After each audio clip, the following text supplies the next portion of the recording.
What's up, everybody? I'm Anthony. This is, of course, the Silver Screen Analysis. Thank you guys so very much for checking this video out. Today we're talking about the Happytime Murders, directed by Brian Henson, starring Melissa McCarthy, and puppets from the Jim Henson Company, coming out to theaters this Friday. The premise in this one is relatively simple. At times, you could say it plays out like a Roger Rabbit porn parody. It's a world where humans and puppets live together. A human detective teams up with a puppet private investigator to try and track down a killer that's specifically targeting puppets from a show called the Happytime Gang. I was mildly interested in what this movie would deliver in terms of storyline and its sense of humor overall. I wasn't overly excited for Sausage Party, and I ended up loving it. I also tend to enjoy Melissa McCarthy. Her films don't always hit with me, but she has such a charming screen presence that just gravitates to me, so I felt comfortable in her ability to carry this film on her shoulders. Unfortunately though, none of these aspects, the story, the sense of humor, nor McCarthy in the lead, delivered serviceable entertainment. I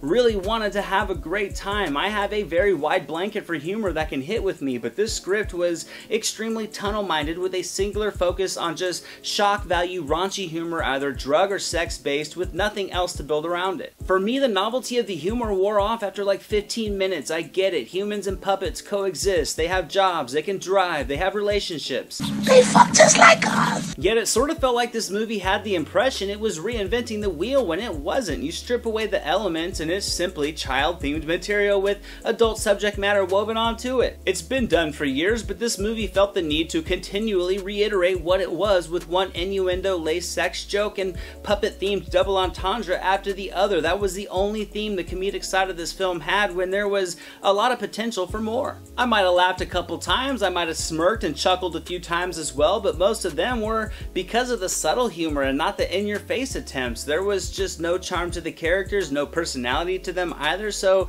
the attempts at humor just came off as forced and routinely lazy. I mean, Rotten Cotton is gonna get a chuckle out of me, but you have to do better than the cafeteria jokes like asshole says what? What? I definitely think the story had potential, but it was unfortunately not a primary focus, and it was just a recycled skeleton to use for setting up comedic bits. It could have very easily gone a little bit deeper into the plotline to make it even the slightest bit interesting, but it never showed a desire to build on the unique elements it had in its corner as much as it felt a need to just grab cheap laughs. The cast was there. Melissa McCarthy was Melissa McCarthy. She does have a couple solid lines, but there was no inspiration to her character at all. Elizabeth Banks, sure, I don't know, she probably laughed her way all the way to the banks, but Maya Rudolph, on the other hand, was the bright spot of the film for me. She had the most genuine of the characters. She definitely went all in on the role, and she was able to get the bulk of my laughs with her performance. I thought the production design was solid. It had a fun noir vibe to the story that I wish would have shined a little bit more. The look of the puppets in the world with humans was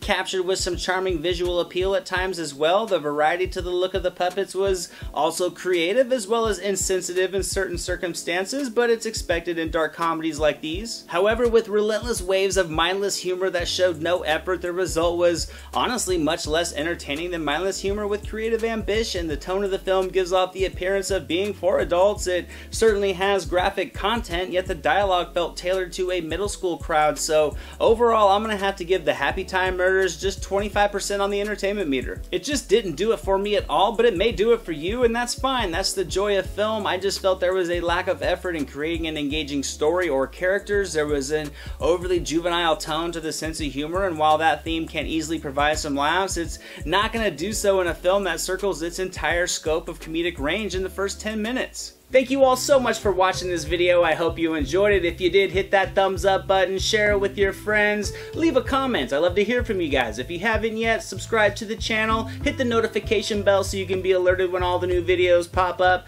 All my social media links are going to be down in the description below. You can also visit the Silver Screen Analysis for a wide range of movie-related content, and here's some links to some recent reviews just in case you missed them.